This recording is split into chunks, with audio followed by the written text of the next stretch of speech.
This video will show you how to upload lab information onto a TBS1000B EDU oscilloscope and how it can be used in a classroom environment.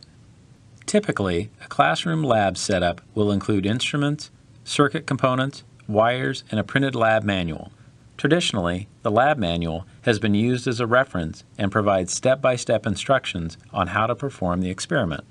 The integrated courseware feature of the TBS1000B EDU eliminates the need for printed manuals by displaying lab content directly on the oscilloscope, providing educators with a way to efficiently manage and update lab material and reduce printing costs. The first step is to insert a USB drive that contains a PC Editor courseware file into the USB drive located on the front of the oscilloscope. After the drive is verified, press the front panel Utility button to access the utility menu.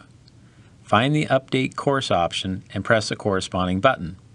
Navigate through the USB drive files using the MultiPurpose Knob to select your X package file and then press the Upload Course button.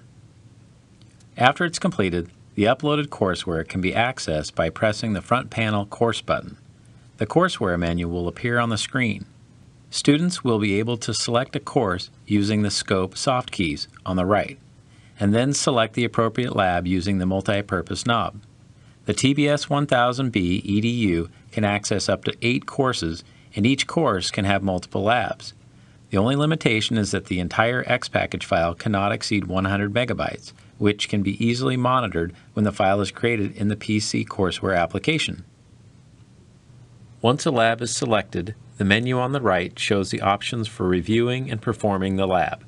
You choose an option by pressing the corresponding side bezel button, and you scroll through the information using the MultiPurpose Knob. The overview screen is used to provide basic information about lab objectives, theory, and equipment requirements. The procedure screen is used to provide step-by-step instructions on performing the experiment, setting up equipment, and taking measurements. The Data Collect button provides an easy way to navigate to the oscilloscope screen. When viewing the scope, the Step option is used to associate the current measurement screen to a specific step in the procedure, and the Save Result option saves the current screen image to a USB drive along with the assigned step information. Once the lab is finished, you can prepare a complete lab report using the Report option. A folder labeled with the student's ID and the lab title is automatically saved to USB. It creates an HTML file and a file folder that contains all the screen images saved from the lab. As you can see, the TBS1000B EDU and courseware application can help electronic labs become more efficient by eliminating the need for paper lab material, providing an easy way to access and update lab information, and create an easy way for students to take measurements and document their findings. And all of this is done directly on the oscilloscope. Now you can see how the TBS1000B EDU can help students get more out of their experience. Find out more at Vicom's website.